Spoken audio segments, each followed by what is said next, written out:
Hello and welcome to Art 92, Renaissance to Present. We're surveying about 700 years of art traditions, mainly in Western Europe, the US.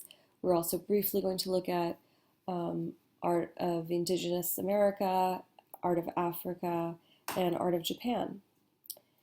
So this semester we're going to be doing a lot of writing because that's, how we are talking about art. It's analysis. So there's three parts to our art historical analysis: formal, contextual, and subjective. Um, I'm breaking everything down and separating them, but ultimately you're going to be connecting everything together. So, form relates to content, you know, form relates to your subjective analysis. How it made you feel has to do with how you also describe how it looks, the physical characteristics of the artwork. Formal analysis incorporates elements and principles of design as well as the media or medium, which is what the artist chose to create the work. So the seven elements, I'm going to kind of run through them. I want you guys to pause and take notes and elaborate on these concepts on your own. The presentations are basically a starting point and kind of a guiding direction for you. So this is where we start, and then you guys kind of take off with them. This is an illustration by Lola Gill, who's an artist on her works on Instagram. I think it really beautifully and simply incorporates all of these elements together. You start with a line, and then we have shape and texture and time as we, move our eyes throughout the canvas. The color is achromatic. So, a point then becomes a line. The mark made by the medium in between the points is the line. Lines can be implied, so there's a direction being implied based on, the hand pointing or where the eyes are looking, and that's where our gaze is eventually going to go, up towards God. So in this fresco by Michelangelo. When we denote volume, those are contour lines, so anything figurative, with the human body has mass, has weight, so they're contour lines to kind of give that shape.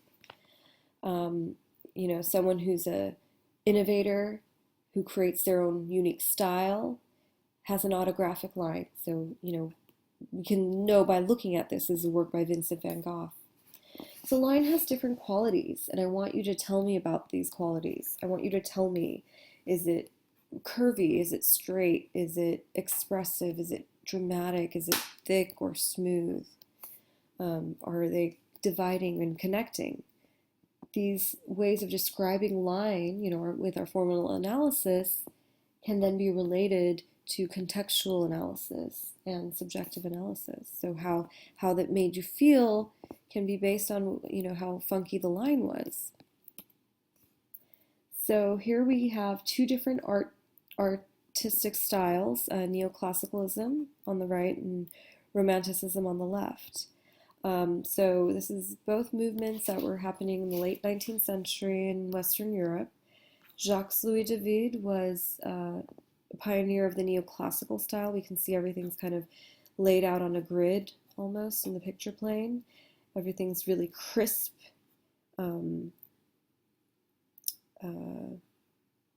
This is typical neoclassical stuff. And, Romanticism here on the left was, kind of a counter movement to that. You could see how it's so different. Eugene Delacroix has, portrayed more kind of turbulent scene that's undulating. There's movement, there's chaos. It's not as crisp or delineated. There's visible brush strokes. How do we engage with a Delacroix versus a David? Which one do you prefer? Okay, so, hopefully you're starting to see how formal analysis is very vital for talking about contextual and subjective analysis. Hung Lu is a contemporary artist. Her work is actually at the San Jose Museum of Art, so you guys can go check some of it out in person. She is from China, but she moved to the US and she's actually based in Oakland. Here's a great video that shows her process. So if you don't really kind of understand the concept of line, um, watch the video and it'll hopefully like make more sense. Um, when I look at this, I see two distinct types of line. I see this kind of expressive drip, abstract kind of drip going on, which underneath that is a more static, crisp, traditional, classical use of line. We see this kind of almost photorealistic faces, the way the bodies are placed in the space. It's grid-like. We have the lines in these doorways flanking the sides, as well as the lines on the bird cages. Um, so that might lend itself to some contextual analysis of the artist. She has this background of being in this regimented communist environment. That's how she was trained, and then she also has this newfound, um, you know, American freedom. So those are and those that's a lot packed into just these two types of line. So you can see how context relates. Shape becomes form when we add depth. Again, I'm just going to breeze through these elements. If you need more time, just pause the presentation and make notes. We have the positive shape of the lemon with the background being the negative shape here in black. So that is called the figure in the ground, where the lemon was the figure and the ground was the black space. The Rubin vase here is playing with our perception of the figure-ground relationship. So it's doing a reversal. So either we look at the vase, being the figure and the faces being the ground, or we focus on the faces and then the vase becomes the ground. Here is a contemporary artist, Kara Walker, Exodus of Confederates from Atlanta. And so her style is uses a lot of these silhouettes, which she superimposes onto three-dimensional backgrounds. But here she's cut out another silhouette, this face kind of looking to the left, and it's also the ground. So the figure becomes the ground, vice versa. And, her figure ground reversal has to do with the content of her work, the meaning of her work. So again, form relates to content. Okay, so here's an example of biomorphic shape versus geometric shape with our Mondrian square on the right and Botticelli's Birth of Venus on the left. So, biomorphic shapes occur in nature and they can also be described as organic. Oh, my favorite element, space.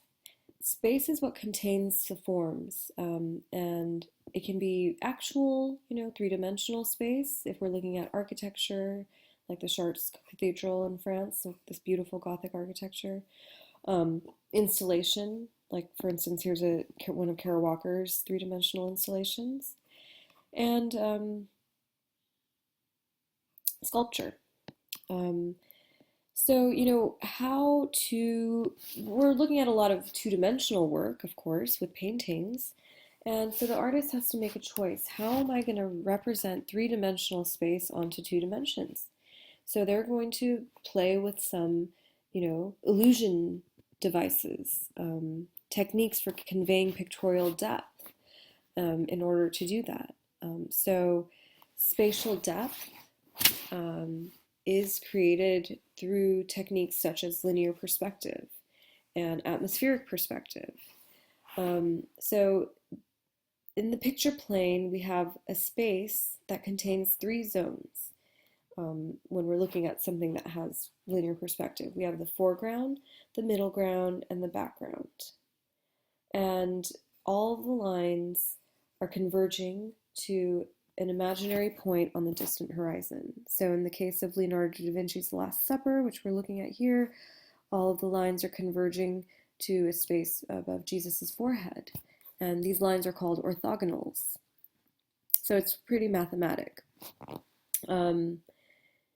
Again, artists had so many choices, and sometimes a choice for conveying depth depends on cultural and personal factors. So, in European art, when we're starting off with the early Renaissance, linear perspective becomes really popular with artists such as Brunelleschi and those who followed him, and they create highly convincing illusions of recession into space. Really, really, really, engaging us, making us feel that these is real. These characters are going to pop out, and we kind of engage with them in a certain way, whereas other artists are doing kind of more abstract stylization, not having a distinct middle ground or background, not having a recession of space in order to emphasize the surface rather than the space itself.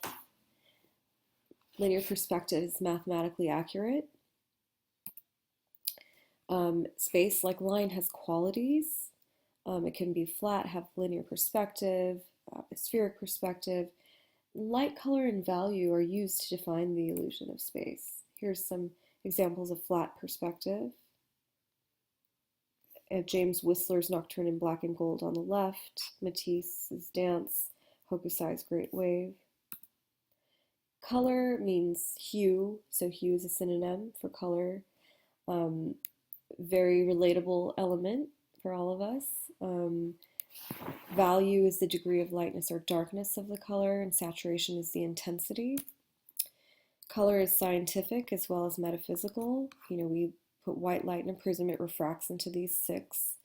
And Sir Isaac Newton slapped him onto a color wheel in 1660, and then we can thus look at this relationship further between the different colors.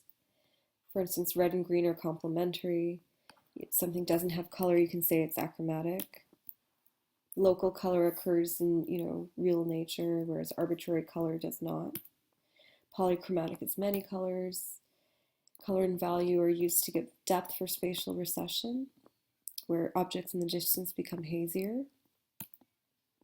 Chiaroscuro, adding drama to the artwork by having a really, really heavy contrast between light and dark. So, there's this light source casting an emphasis on this central figure, whereas, it's kind of a dark interior. That was the Caravaggio, by the way. Texture, okay, texture can be actual if we're looking at a sculpture, or implied. For instance, Velázquez's Water Carrier of Seville. Great example of these contrasting textures. Actual texture, we have the marble of the sculpture, we have this kind of collage and installation.